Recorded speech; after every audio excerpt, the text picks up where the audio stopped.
POV, your wife cheats on spa trips, but you hold all the receipts. Didn't think I'd ever be writing something like this, but here we are. I'm Mark 42. My wife Olivia 35 comes from a wealthy family.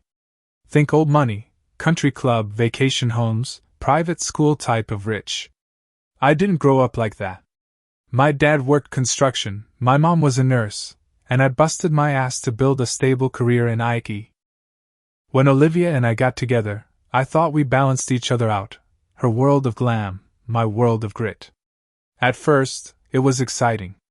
She loved traveling, and we'd take trips together whenever we could. But after we got married, the vacations multiplied. Twice a month, she was off to some resort. At first, it was with her mom or her girlfriends, and she'd say, "It's just how we unwind, Mark. My family always did this." I tried not to question it. She'd come back tan, relaxed, dripping with new jewelry and designer bags. When I asked about the gifts, she'd roll her eyes and say her mom bought them, or she found a deal. If I'd pushed too much, she'd snap, "You don't get it because you didn't grow up like me." But something about it started gnawing at me. She never wanted me to come along. Always some excuse. Work would be boring for me. I wouldn't like her friends, I wouldn't fit in. That's when the cracks started showing. It all unraveled on a random Thursday. Olivia had told me she was heading to Palm Springs for a wellness retreat, with her mom and some girlfriends. I didn't argue, just kissed her goodbye, wished her fun. That night, my brother Evan sent me a text. "Hey man. Weird question, but is Liv supposed to be in Cabo? Buddy of mine saw her there at a resort with some guy. Said they looked close." My stomach dropped. I brushed it off with a quick, "Nah, she's in Palm Springs." But my gut told me otherwise. I didn't sleep.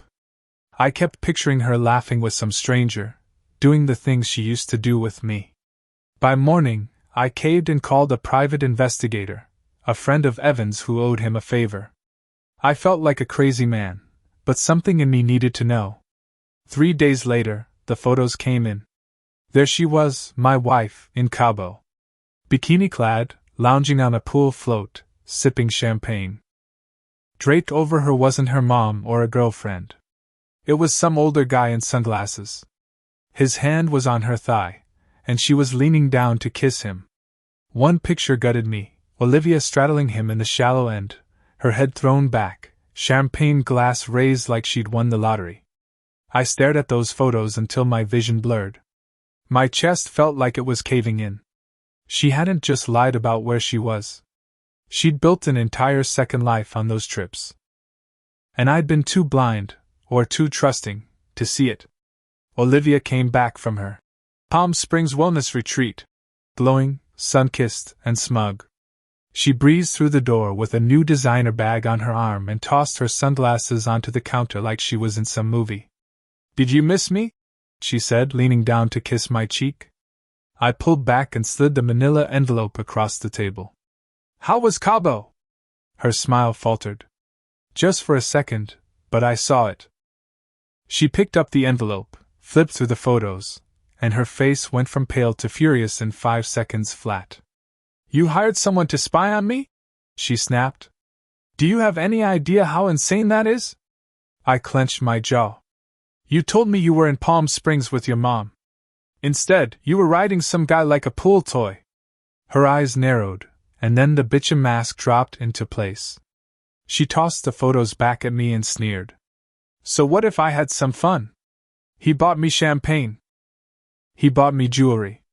Things you could never give me." I felt like she'd slapped me. "I gave you everything I had, Olivia. And it still wasn't enough?" She crossed her arms, chin tilted high. "That's the problem, Mark. You'll never be enough. Not for me. You're boring. Predictable. You think working your 9 to 5 makes you a man? Please. Real men know how to treat a woman." I was shaking with anger, but she just stood there, smug, like she'd won. That was the moment I realized I wasn't married to a wife. I was shackled to a parasite. And she wasn't going to stop until I cut her off for good. After that confrontation, I didn't feel like myself anymore. I sat on the edge of our bed that night while she scrolled on her phone, totally unbothered. She didn't even try to hide it, just smirked and said, "If you're going to sulk, go sleep on the couch. I need my beauty rest." Her words echoed in my head. "You'll never be enough." I couldn't shake the images. Olivia laughing in the pool, her body pressed against some rich stranger's. The way she looked more alive with him than she had with me in years. And worse, the casual cruelty with which she threw it in my face, like I was nothing. I stopped eating. Couldn't sleep. My mom called and asked if I was sick because I sounded hollow. My sister Megan came by with groceries and gave me this worried look that made me feel like a child again. Evan, my brother, tried to cheer me up, told me we'd go to a game, grab beers. But even sitting next to him at the bar, I felt humiliated. Like everyone knew. Like there was a neon sign over my head flashing, cuckold. I started doubting everything. My job, my looks, my entire worth as a man. Maybe she was right. Maybe I was boring. Maybe I really wasn't enough. Some nights I'd sit in the garage with a drink, staring at the wall, replaying her voice in my head until I wanted to smash everything around me. But in those dark, raw hours, another thought began to creep in. She thought she'd broken me. She thought I'd just roll over and keep paying for her vacations while she laughed at me behind my back. And the more I sat there, the more I knew. She was about to learn how wrong she was. It happened on a Tuesday. Olivia waltzed into the kitchen after one of her yoga classes, hair perfect, nails freshly done, humming like she didn't have a care in the world. She opened the fridge, pulled out a sparkling water, and without even looking at me said, "Oh, by the way, I'm going to Miami next weekend with Tasha. Don't wait up." I just stared at her. She didn't even try anymore. She wasn't scared, wasn't ashamed, she thought I was too weak to do anything. And then, something in me went dead calm. I smiled. "Sounds fun. Hope you have a great trip." She blinked, caught off guard, then smirked. "Finally, you're learning to stop being so needy." But what she didn't know was that I had already started documenting everything. Bank charges for her. Retreats. Photos from the investigator. Copies of texts I pulled from our shared tablet. I called Evan that night. Told him everything. He didn't laugh, didn't pity me. He just said, "Then it's time to stop playing defense. Hit her where it hurts." So I got a lawyer. Quietly. A shark recommended by one of Evan's clients. We started building the case: financial misconduct, infidelity, reckless spending. Meanwhile, I played along. I brought her flowers one day. Booked us dinner reservations another. Let her think I was trying to win her back. All the while, I was stacking evidence like ammo. She thought she was using me. She thought she was untouchable. But the thing about parasites is, they never see the exterminator coming. The lawyer told me to stay calm, keep smiling, and let Olivia think everything was fine. Meanwhile, we quietly moved my paychecks into a separate account. I rerouted the cabin my dad left me so it was in my name only. I even switched the beneficiary on my life insurance, something she'd never thought to check. Every day I played my role. When she strutted through the door with a new purse, "Looks great on you, babe." When she mentioned Miami again, "Text me when you land so I know you're safe." When she tossed another insult like, "You're so boring, Mark," I'd just smile and say, "Maybe." Meanwhile, I was pulling receipts, saving copies, and compiling her entire second life into a neat folder labeled House Budget. She never looked twice at it. Evan helped me set up a meeting with a private banker to protect what I could. My sister Megan gave me a key to her guest room, just in case I needed to get out in a hurry. My mom kept calling, saying she had a bad feeling. They all rallied around me, quietly, while Olivia paraded around town like a queen. She really believed she had me beaten down. But I knew the day was coming. The day I'd finally stop pretending. And when that day hit, Olivia wasn't going to know what hit her. A week before her Miami trip, Olivia slipped up in a way that almost made me laugh. I came home early from work, network outage at the office, and found her in the kitchen on FaceTime. She didn't hear me come in. She was laughing, twirling her hair, voice soft and flirty. "You're too good to me," she purred into the phone. "Can't wait to see you again. You always spoil me better than anyone else." Mark could never. I froze in the hallway, my fists clenched. She was wearing the necklace I'd seen on our credit card bill, the one she swore her mother gave her. Then she said it. The dagger. "He's pathetic. He actually brought me flowers last week." I almost choked trying not to laugh. I felt the blood rush to my head, every muscle in my body screaming to storm in and rip the phone out of her hand. But instead I backed away. Quiet. Calm. That night, when she came to bed smelling like perfume and lies, she sighed dramatically and said, "Mark, why are you so quiet lately? It's creepy. Say something." I turned, looked her dead in the eye and said, "I'm just thinking about how lucky I am." She smirked, rolled over, and went to sleep. She thought I was broken. But really? I was sharpening my knife. The days leading up to her Miami getaway felt like I was living in two different realities. In one, Olivia was strutting around the house like the queen of a kingdom I apparently wasn't fit to rule. She'd hum while packing her designer suitcases, snap at me to pick up groceries, like I was her assistant, and toss out little barbs whenever she could. "Don't burn the house down while I'm gone, Mark.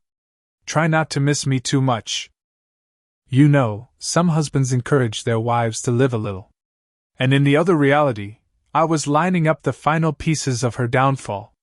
The lawyer had every receipt, every photo, every charge. Evan helped me get copies of her hotel bookings tied to our joint account.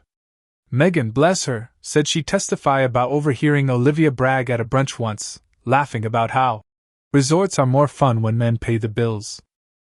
I spent nights at the cabin, preparing it to be my next chapter, new locks, fresh sheets, stocked fridge. My mom stopped by, touched my shoulder, and said softly, "You're stronger than she'll ever know." And through it all, I smiled at Olivia. I kissed her cheek goodbye. I even carried her luggage to the car the morning of her flight. She smirked at me, sunglasses on, and said, finally acting like a supportive husband, "Took you long enough." I waved as she drove off. And the moment her car disappeared down the street, I walked back inside, pulled out the folder, and called my lawyer. "It's time," I said. The storm was ready to break. Olivia came back from Miami 3 days later, glowing like she just returned from heaven itself. Tan, tipsy, dragging her new suitcase across the floor with that smug little grin plastered on her face. "God, I needed that," she sighed, tossing her keys onto the counter. Tasha and I had so much fun. I was sitting at the kitchen table with a beer. The folder sat in front of me. "Yeah?" I said, calm. "Did Tasha buy you that necklace too?" She froze. Just for a second. Then she smirked. "Cute. Snooping again? You really need a hobby, Mark." That's when I slid the folder across the table. "Open it." She flipped it open, and her face strained. Photos of her in Cabo. Receipts from luxury restaurants. Credit card statements with her. Spa trips. Lined up against hotel charges. Screenshots of her texts from our shared tablet. Her calling me boring while arranging business dinners with men I didn't know. Her hands shook as she slammed it shut. You're insane. This is obsession, Mark. No wonder I had to find excitement elsewhere. You're pathetic." I leaned back, calm as stone. "No, Olivia. What's pathetic is thinking you could live a double life and I wouldn't notice. What's pathetic is using my money while laughing behind my back. What's pathetic," I pointed at the folder, "is you." She snapped then, voice rising into a shriek. "You can't do this. My family will destroy you. You think you can just divorce me and walk away?" I smiled. Watch me. And for the first time, she didn't have a comeback. The very next morning, I walked into my lawyer's office and signed the papers. Divorce proceedings filed. Assets frozen. My paychecks redirected into a private account. The cabin deed already in my name. By lunchtime, Olivia's world had started to collapse. She stormed into my office at home, waving papers she must have dug out of the mail. "What is this?" she screeched. "You think you can blindside me with a divorce?" I looked up from my laptop, calm as ever. "Not think. I did." She threw the papers onto the desk. "You can't do this. My parents will never allow it. You'll be laughed out of this town." I almost laughed in her face. "Your parents already know. I sent them copies of everything last night. Every photo, every receipt, every hotel bill." The color drained from her face. "You didn't." "Oh, I did." They were disappointed, to say the least. Said they'd be cutting off your cards to avoid further embarrassment. She staggered back like I'd hit her. "You bastard." I stood, leaned in close, and whispered, "No, Olivia. You did this to yourself." Her mask cracked then. She screamed, ranted, hurled insults, everything from, "You'll die alone," to, "I never loved you anyway." I let her spit her venom, then I picked up the folder, tapped it on the desk, and said, "We're done here." And just like that I walked out. Checkmate. It didn't take long for the dominoes to fall. Her family, embarrassed beyond belief, froze her credit cards immediately.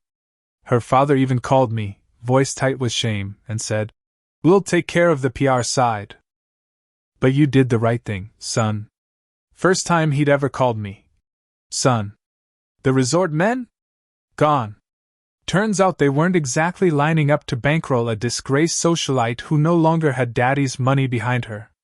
Olivia tried reaching out to a few, one of them even sent me the text she wrote begging him to fly her out. His reply? A single word. Nope. She blew up my phone for weeks. Angry messages at first. "You'll regret this, Mark. Everyone will see you're pathetic without me." Then pitiful ones. "We can fix this, please. I only did it because I was bored, not because I don't love you." I never replied. Not once. Meanwhile, the whispers around town spread. People who used to fawn over her at the country club suddenly avoided eye contact. Megan told me Olivia showed up at brunch one day with smeared makeup, ranting about how everyone betrayed her. Evan saw her a week later, drunk outside a bar, screaming at the bouncer when he wouldn't let her in. The queen had lost her throne. And me? For the first time in years, I didn't feel humiliated.